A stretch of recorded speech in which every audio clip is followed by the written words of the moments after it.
오늘 말씀의 주제는 이 땅의 백성을 신실한 예배자로 세우소서 하는 그런 기도와 같은 그런 주제로 오늘 여러분들에게 말씀을 좀 나누려고 합니다.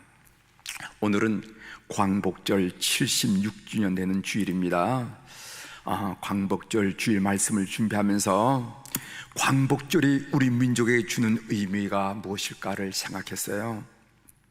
하나님이 76년 전 우리 민족을 해방시킨 궁극의 목적은 무엇일까? 궁극적인 목적은 무엇일까? 36년 동안 받은 일본의 식민 지배로부터의 해방이 그 유일한 목적이었을까? 그래서 70년이 지난 오늘 또 광복절을 맞이해서 토착 왜군이 죽창간이 운운하면서 항일 투지를 오늘 이 순간도 불태우는 것이 맞는 것일까?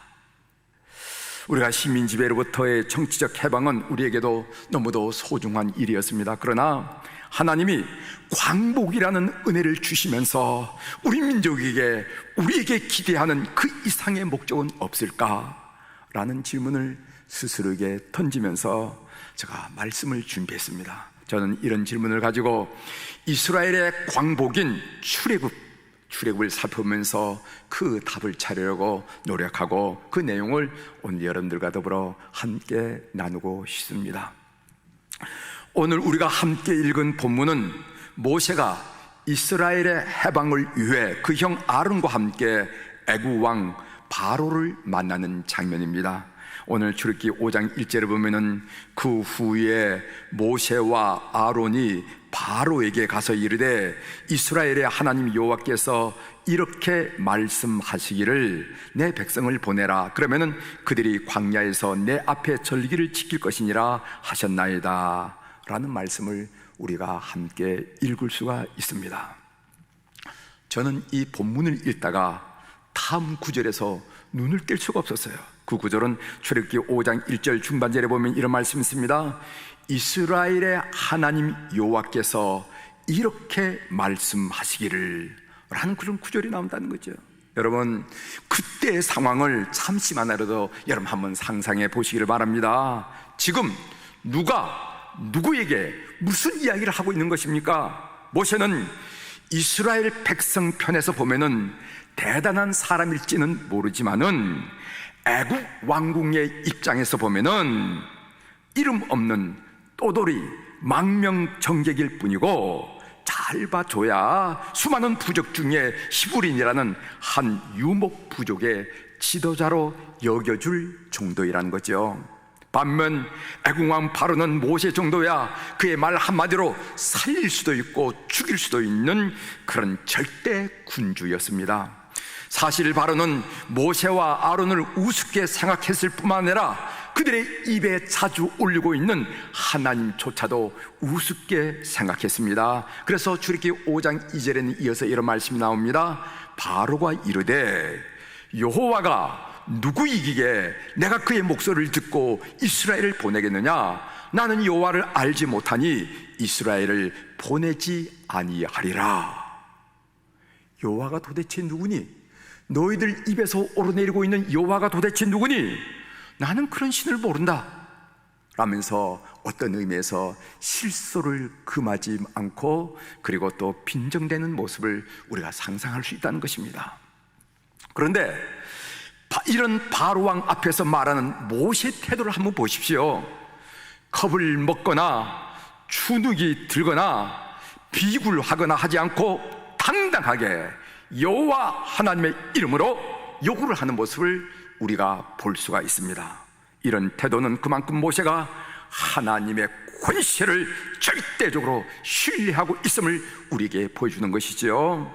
하나님은 바로왕 정도인데 그 당시 중동사에서 최고의 절대 군주였던 바로왕 정도는 눈 하나 깜짝하지 않을 대단한 분이시다 라는 사실을 알고 라는 사실을 믿었고 확실히 신뢰하면서 지금 말하고 있음을 우리가 알 수 있다는 것이죠. 바로 이 점이 본문을 묵상하는 저에게 큰 도전이 되었습니다. 우리가 늘 하나님 하지만은 하나님의 권위를 절대로 인정해 드리고 있습니까? 제가 여러분들에게 묻는 것입니다. 무엇이든지 할 수 있는 하나님의 능력을 인정해 드리시나요? 무엇이든지 풀 수 있는 하나님의 지혜를 인정해 드리시나요? 무엇으로도 끊을 수 없는 하나님의 사랑을 여러분들이 인정해 드리면서 소위 신앙생활이라는 것을 하고 계시냐고 지금 묻고 있습니다. 하나님의 권세를 진정으로 인정해 드린다면 왜 우리는 실망하고 왜 우리는 여전히 좌절합니까? 어쩌면 우리는 하나님을 믿는다고는 하지만은 구체적인 삶의 현장에서는, 구체적인 사건, 사고, 삶의 현장에서는 하나님의 존재를 신뢰하지 않는 것이 아닌가? 그렇다고 한다면은 하나님을 믿는 사람과 하나님을 믿지 않은 사람의 차이점이 어디 있냐는 말씀입니다. 똑같이 실망하고 똑같이 좌절하고 똑같이 한숨을 쉰다면은 왜 우리가 하나님을 믿어야 되겠냐는 말이죠. 사랑하는 교회 여러분, 하나님을 진짜 믿어드리는 교우들이 되기를 주의 이름으로 축원합니다. 사무엘상 1장에서는 아들을 낳지 못한 한나의 기도가 나옵니다.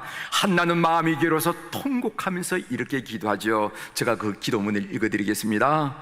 한 만군의 여호와여, 만일 주의 여종의 고통을 돌보시고 나를 기억하사 주의 여종을 잊지 아니하시고 주의 여종에게 아들을 주신다면은, 아들을 주시면 내가 그의 평생에 그를 여호와께 드리고 삿돌을 그의 머리에 대지 아니하겠나이다. 그 당시에 최고의 헌신이 나실의 헌신인데, 이 나실의 헌신을 한나가 한 거예요. 하나님, 아들 하나 우리말로 점지해 주시면은 저 그 아들 하나님께 나실처럼 드리겠습니다, 이 얘기예요.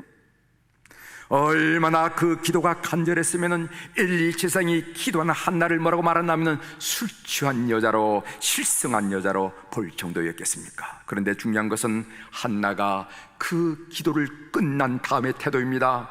성경은 사무엘상 1장 18절에 보면은 얼굴에 다시는 근심빛이 없더라 이렇게 말하고 있어요.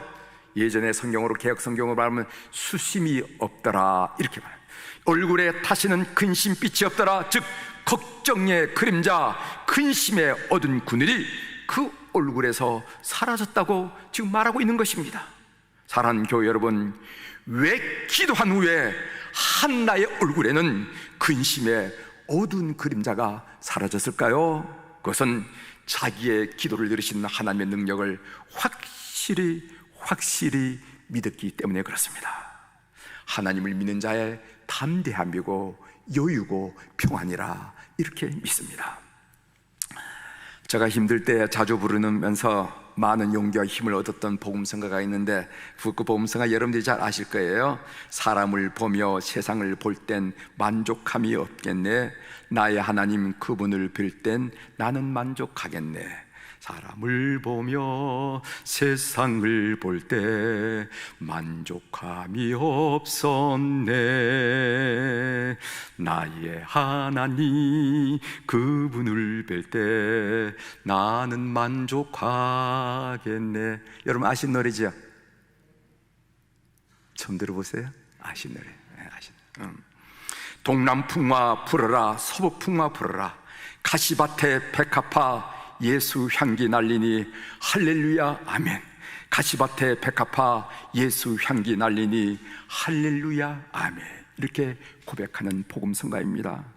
장미꽃이 여러 꽃 중에 더 화사하게 보이는 것은, 장미 향기가 더 극하게 느껴지는 것은, 그것은 바로 가시 속에서 피어나는 꽃이기 때문에 그렇다는 거예요. 골짜기의 백합화가 더 고귀해 보이는 것은 뜨거운 동남풍을 맞으며 차가운 서북풍을 견디고 피어나던 것이기에 그렇다는 것입니다.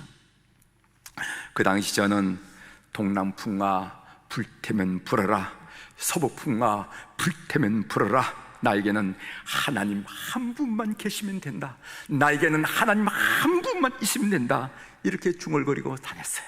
선교 현지를, 그리고 또 목회 현장을 그렇게 다니셨습니다.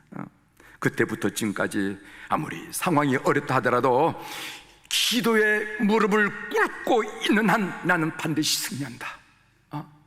내 힘으로 하려고 하지 않고 하나님의 힘을 의지하면서 기도에 무릎을 꿇고 있는 한 이상 나는 승리한다 하는 그런 믿음으로 살아오고 있습니다. 사랑하는 교회 여러분, 하나님을 진짜 믿는 여러분들이 되기를 다시 한번 축원합니다. 그러면은 출애굽의 목적이 무엇입니까?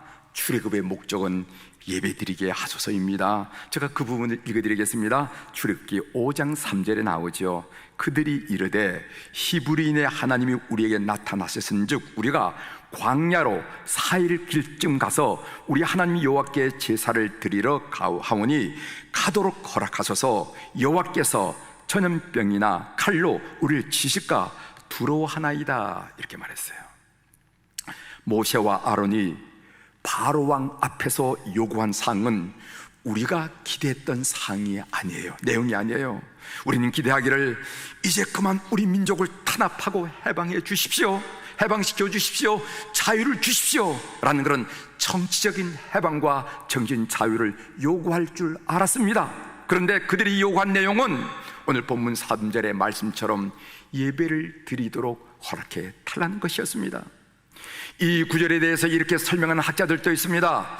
모세가 해방시켜 주시오 라고 단도직입적으로 정치적인 발언을 하게 되면은 바로 왕이 자극을 받아서 아예 반대를 할 테니까 예배 드리게 해주시오 라는 종교적인 발언을 함으로써 심각한 반대를 피해버리는 일종의 정치 외교적 수사가 아니었겠는가, 그렇게 설명을 붙이는 그런 학자들도 있는 것을 제가 본 적이 있어요.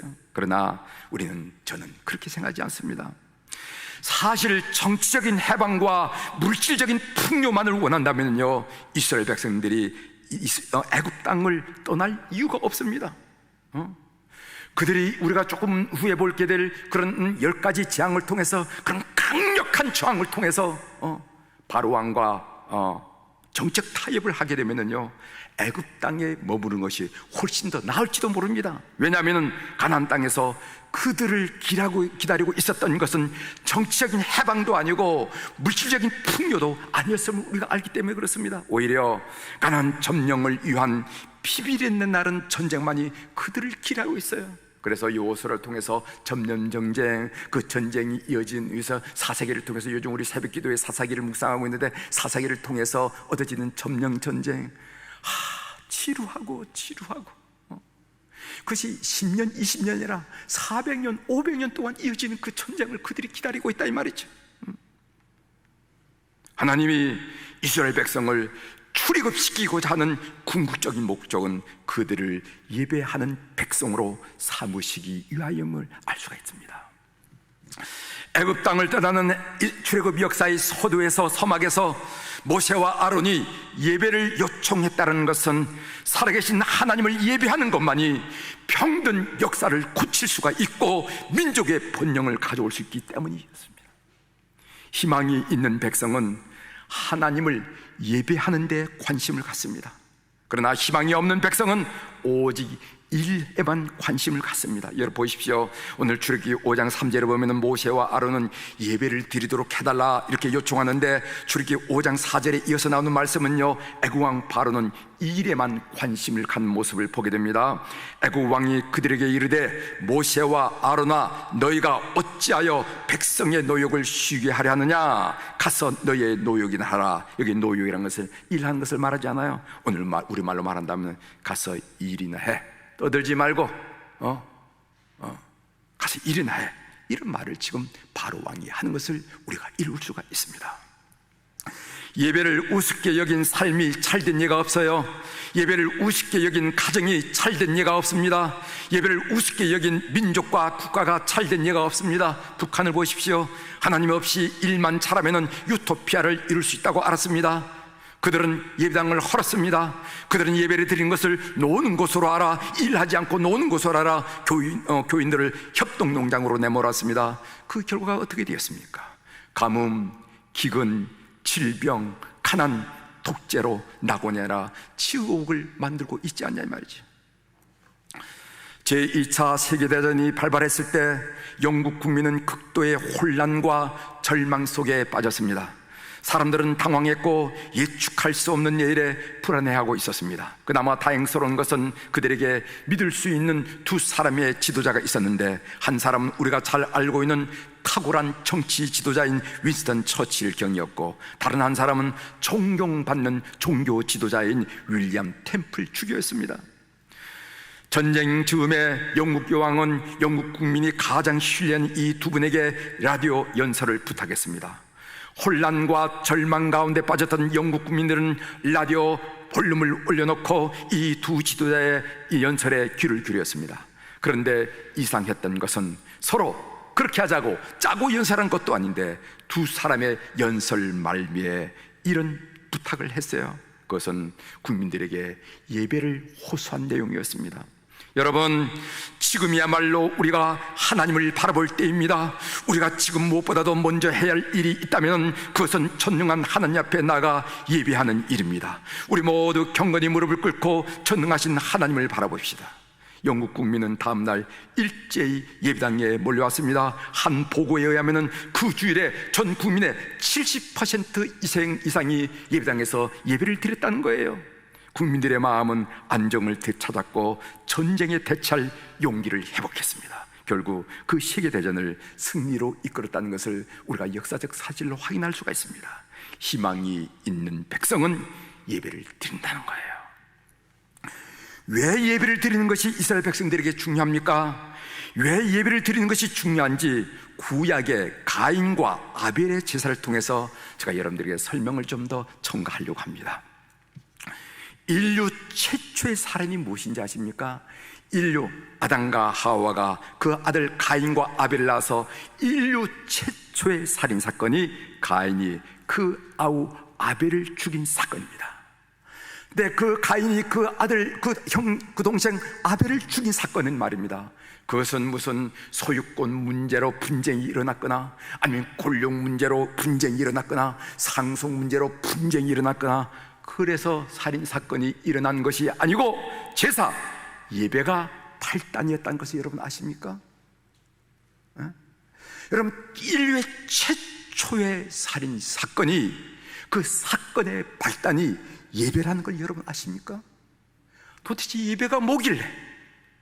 창세기는 자신의 제사가 거부당한 분노로 가인이 그 동생 아벨을 죽인 것으로 설명하고 있습니다. 제사가 뭐길래, 예배가 뭐길래 가인이 동생을 죽였단 말입니까? 여호와께서 제사를 받지 않으신 일이 동생을 죽일 정도로 억울하고 분통 터진 일입니까? 우리 같았으면 오늘 예배를 못 들으면 다음 주 예배 드리면 되는 거지. 예배 드리면 되는 거지. 왜 하나님은 가인의 제사를 받지 아니하시고 아벨의 제사를 받으셨을까요? 제사는 하나님의 지시사항이었음을 분명합니다. 하나님이 지시한 것이 아니라면 가인과 아벨은 제사에 대해서 아무것도 몰랐을 것입니다. 자연히 제사를 드릴 생각조차 하지 않았겠지요. 우리는 추측할 수 있습니다.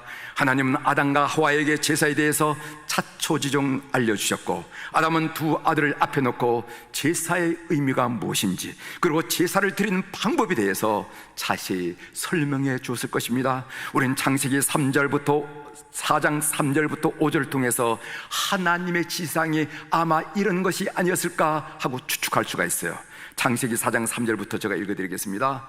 세월이 지난 후에 가인은 땅의 소산으로 제물을 삼아 여호와께 드렸고, 아벨은 자기도 양의 첫 새끼와 그 기름으로 드렸더니 여호와께서 아벨과 그의 제물을 받으셨으나, 제물만 받으셨다고 하지 않았습니다. 아벨 받으시고 그의 제물을 받으셨으나 가인과 그의 제물은 받지 아니하신지라. 제물만 받지 않은 것이 아니라 가인의 인격도 그의 제물도 받지 아니하신지라 라고 성경이 말씀하고 있어요. 우리말 성경에는요, 드러나 있지 않지만은 본문에는 가져왔다라는 그런 동사가 사용되는 것을 보게 됩니다. 본문을 직역하면 다음과 같습니다. 가인은 여호와께 제물을 가져왔다, 아벨도 역시 가져왔다. 여러분, 이 가져왔다, 영어 단어로 brought라는 표현은요, 하나님께 제물을 드릴 장소가 특정되어 있음을 우리에게 의미해 주는 것입니다. 어디로 가져가는 거야? 어디로 가져가는 거겠어요? 요즘 비대면 예배란 말이 익숙해졌습니다.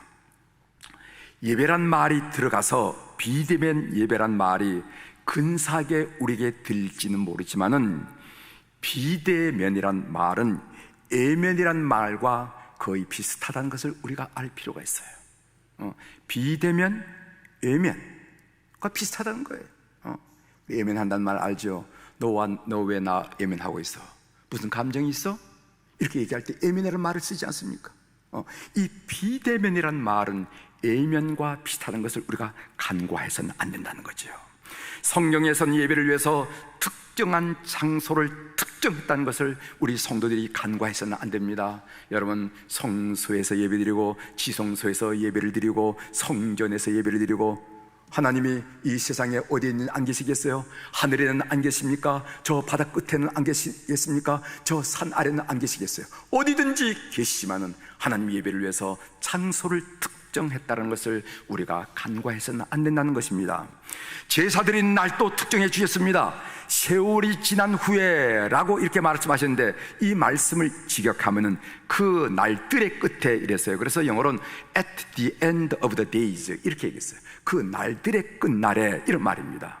하나님이 제사드린 날을 정해 주셨고 그 날이 올 때까지 짧지 않은 세월을 기다려야 했음을 우리들에게 암시해 주고 있습니다. 가장 중요한 사항은 하나님의 제사에 쓰일 제물을 특정해 주셨습니다. 하나님 분명히 양의 첫 새끼에 고기와 기름으로 바치도록 구체적인 지침을 주셨습니다. 가인도 제사에 대한 하나님의 지상을 잘 알고 있었을 것입니다. 그런데 가인은 하나님의 지상에 순종하지 않았어요. 왜? 그 마음이 어떻게 비틀어졌는지, 뭐가 꼬여진지 모르지만 그 하늘 말씀을 순종하지 않았다는 겁니다. 여러분, 창세기 4장 3절 4절 그 중반절에 보면요, 가인은 땅의 소산으로 제물을 삼아 여호와께 드렸고 아벨은 자기도 양의 첫 새끼와 그 기름으로 드렸더니, 아벨은 하나님의 말씀대로 순종해서 지시한 시간에 지시하신 장소에서 지시하신 제물로 드렸습니다. 하나님은 그래서 아벨과 아벨의 제물을 받으셨다 했는데, 아벨을 받으셨다 하는 말은 무슨 뜻인가 하면은 아벨을 의로운 자로 여기고 인정해 주셨다는 말입니다. 다른 말로 말하면 아벨의 죄를 용서하셨다는 말이에요. 죽어야 할 죄인이 사면됐다는 말이고, 그리고 멸망받아야 할 존재가 영원한 생명을 얻게 됐다는 말에 다름이 아니라는 거예요. 그래서 우리는 하나님이 지시하신 제사의 핵심이 무엇인지 알게 되었습니다. 하나님이 명령하신 예배의 핵심이 무엇인지 알게 되었습니다. 그것은 죄사함이란 것이죠. 아벨은 하나님께 나아갈 수 있는 유일한 방법은 제사뿐이고, 그 제사를 통해서 죄사함을 얻게 되었고, 죄사함으로 인해서 하나님과의 관계가 회복되고, 하나님과의 관계가 회복됨으로 그 삶에 하나님 나라가 이루어지는 것을 믿었습니다. 아벨은 제사를 통하여 하나님의 임재 안으로 들어가게 되었다는 것이죠. 오늘 예배는 우리가 하나님께로 들어가는 통로예요. 예배를 통해서 제3의 사건이 일어납니다. 제3으로 말미암아 하나님과의 관계가 회복되는 것을 우리가 영으로 깨닫습니다. 하나님과의 관계가 회복됨으로 우리의 삶에 하나님 나라가 임하는 것을 우리가 경험하게 돼요. 우리 심령 속에 하나님 나라가 임하고, 여러분 가정 속에 하나님 나라가 임하고, 교회 속에 하나님 나라가 임하는 것을 우리가 경험하게 된다는 것입니다. 예배가 드려지는 곳에 하늘이 열리고 영적 전쟁에서 승리한 사건들이 일어나는 것을 우리가 예배를 통해서 경험하게 된다는 것이에요. 그래서 예배를 드리는 것이 중요하다는 것입니다. 이제 말씀을 마치겠습니다. 우리가 광야로 사흘 길쯤 가서 우리 하나님 여호와께 제사를 드리려 하오니 가도록 허락하소서. 모세와 아론은 예배를 드릴 수 있도록 해달라고 요구했어요. 그들의 최우선적인 관심은 예배였습니다. 희망이 있는 가정은 예배에 관심을 갖습니다. 희망이 있는 백성은 예배에 관심을 갖습니다. 희망이 있는 사람은 예배를 소중히 여깁니다. 목사님들이 주일 아침에 일어나서 비가 오지 않고 날씨가 좋으면 좋아할 때가 있었어요. 왜냐하면 비가 올 때보다 더 많은 교인들이 예배를 드리러 오기 때문에 그렇습니다. 그런데 언제부턴가 목사님들이 주일 아침에 일어나서 날씨가 좋으면 한숨부터 쉬기 시작했습니다. 왜냐하면 날씨가 좋으면 교인들이 산과 들로 놀러 갔기 때문에 그렇습니다. 그런데 요즘은 탈종교화라는 시대적 흐름뿐만 아니라 코로나19 바이러스로 인해서 사회적 거리두기로 예배드리기에 더 어려운 상황을 우리가 겪고 있어요. 사랑하는 교회 여러분, 예배를 소중히 여기는 교우들이 되기를 바랍니다. 어떤 분은 이렇게 얘기하는 분이 있습니다. 하나님은 코로나19라는 기로 말미암아 쭉정이와 알곡을 지금 분류하고 있다. 여러분, 우리 어머니들이 기질할 때 쭉정이는 다 기질 밖으로 나가고 알곡이는 점점 들어오는 것을 느끼는 것처럼 이 어려운 시기에 우리 사랑하는 교회 여러분, 예배를 소중히 여겨서 알곡되기를 주의 이름으로 축원합니다. 하나님이 우리에게 광복을 주신 궁극적인 목적은 우리를 신실한 예배자로 세우기 위함이라는 거예요. 이 땅의 온 백성이 예배자로 세우기 위해서, 세워지기 위해서 기도하는 우리 교우들이 되기를 주의 이름으로 축원합니다. 기도하시겠습니다.